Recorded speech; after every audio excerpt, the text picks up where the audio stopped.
South Park is not done taking shots at the Donald Trump administration, and its latest target is Homeland Security Secretary Kristi Noem.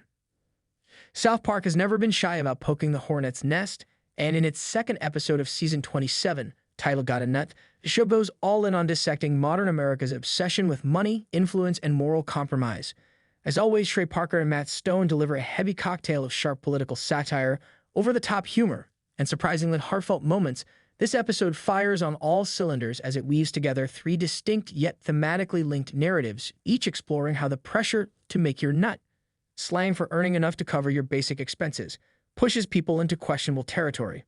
The episode kicks off with the kids reacting to someone going too far with their podcast, who turns out to be Clyde, who has become a low-rent version of a conservative shock jock.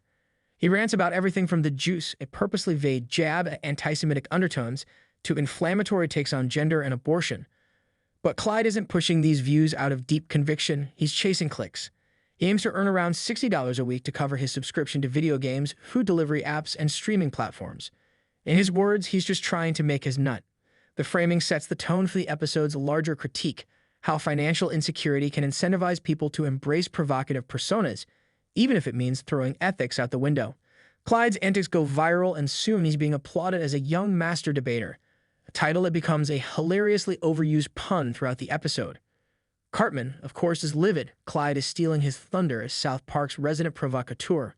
Feeling displaced, Cartman dives into his chaotic mission to reassert dominance in the world of political argument.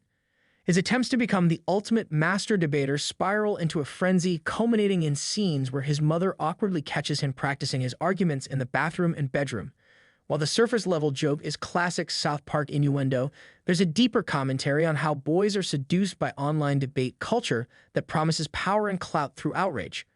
Cartman's obsession mirrors real-life online radicalization. His need to own the libs becomes less about ideology and more about performance.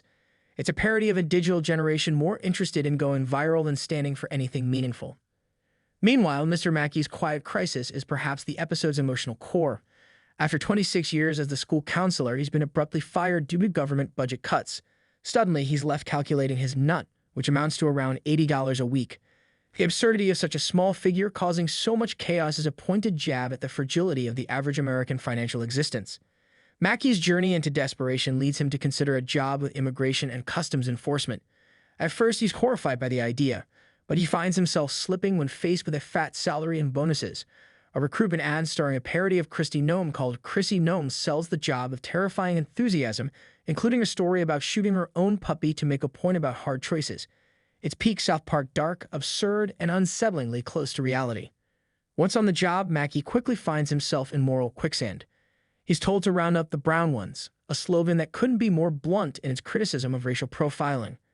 Yet Mackey suppresses his discomfort because the money is good and the nut is covered. It's a heartbreaking but hilarious portrayal of how easy it is to justify complicity when survival is on the line. The episode reaches its surreal apex when Mr. Mackey, now a star ICE agent, is invited to Mar-a-Lago by the president. The president offers to help cover Mackey in exchange for loyalty, while Satan himself shows up at the dinner table, a visual metaphor for just how morally bankrupt the setting has become. In one brilliant moment, Mackey's face falls as he realizes he's surrounded by power that has completely abandoned decency. Satan is propositioned. Chrissy Noem throws a tantrum after discovering she's being replaced. Everything unravels in chaos. But within this absurdity lies a genuine turning point. Mackey sees the machine for what it is and finally reclaims his identity, proudly declaring he's a counselor, not a government stooge. That moment of clarity becomes the episode's emotional climax. Its smart use of the titular metaphor makes this episode resonate beyond the usual laughs. It isn't just about money. It becomes a symbol of how society traps individuals in an endless cycle of need, hustle, and compromise. When Mackey's financial advisor tells him that the more you make, the bigger you becomes, it's a truth that stings.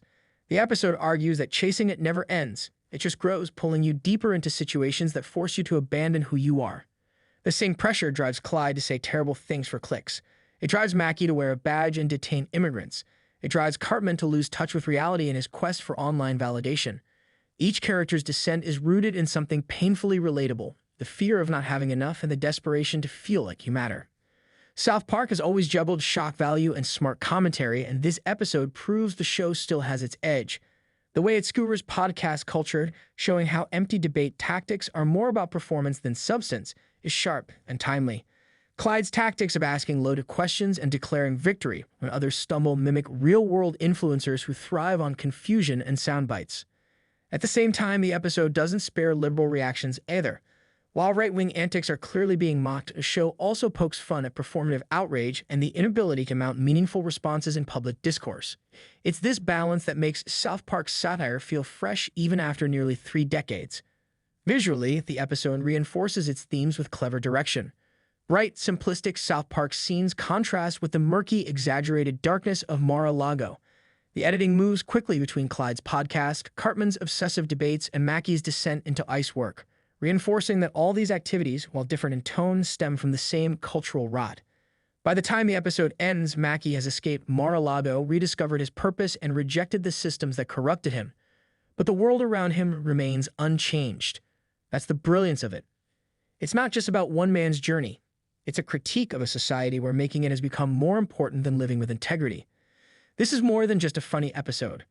It's a layered, scathing, and ultimately moving reflection on how modern life pressures people into making terrible choices for the sake of survival. Whether you're laughing at the outrageous gags or reflecting on it, this episode leaves a mark. It reminds us that sometimes walking away from the paycheck and holding on to your values is the real win. Even in a world full of chaos, being true to yourself might be the only way out.